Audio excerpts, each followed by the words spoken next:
Meron tayo dito Submit Veneno Disc. Bike ni Brother AJ. Nakulang ng gulo. AJ. Napakagaan guys. Bike check, bike check. Bike check, oh. Cockpit, cockpit. Cockpit. Cell Italia. Wow! Bango! Naututan ko yung ganina. Cell Italia, mamahali na sa kadalan guys. Yan. Meron tayo dito ilaw na Infinix Cube Light. Wow! Topic na saddle bag sa likod. Tapos stock na seat post ng Submit Veneno. Sa front naman, Kusevlo, size 38. Tapos sa nav, by computer. Sa shifter, Ultegra.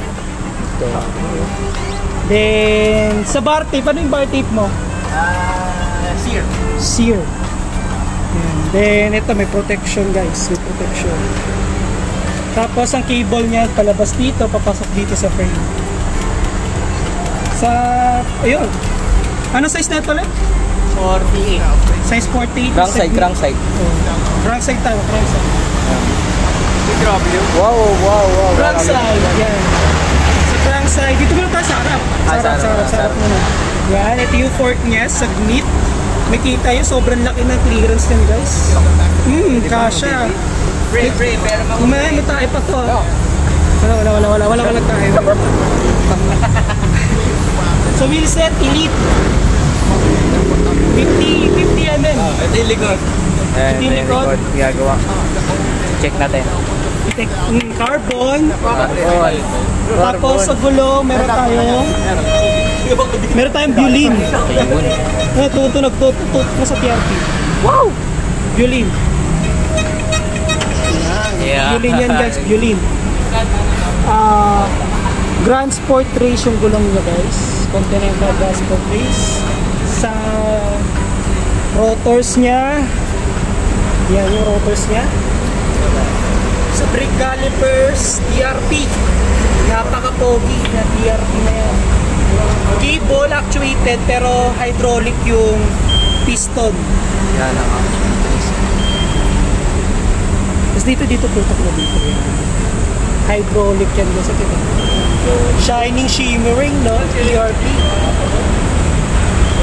Tapos meron pa pala ako nakalimutan pampalakas guys. Ito napaka-importante. Picture ng bebe nyo. Yun. Yan, picture ng bebe yan.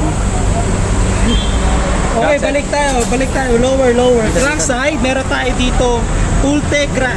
Wow. Na crankset. Ano niya, 11 speed, 52-36 yung ratio. Sa pedals, ito? Ano tong pedals mo? Pedal yan. Z-Ring. Tapos FD Ultegra, RD Ultegra. Sa chain ano to? Shimano. Basta yun. Basta chain 11 speed. Then PRP din na sa likod. Yun. Sheesh, ang pogi, di ba?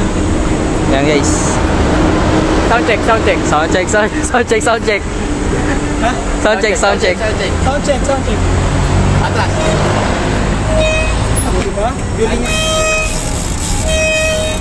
Mamaya magko-compose na kami ng kanta.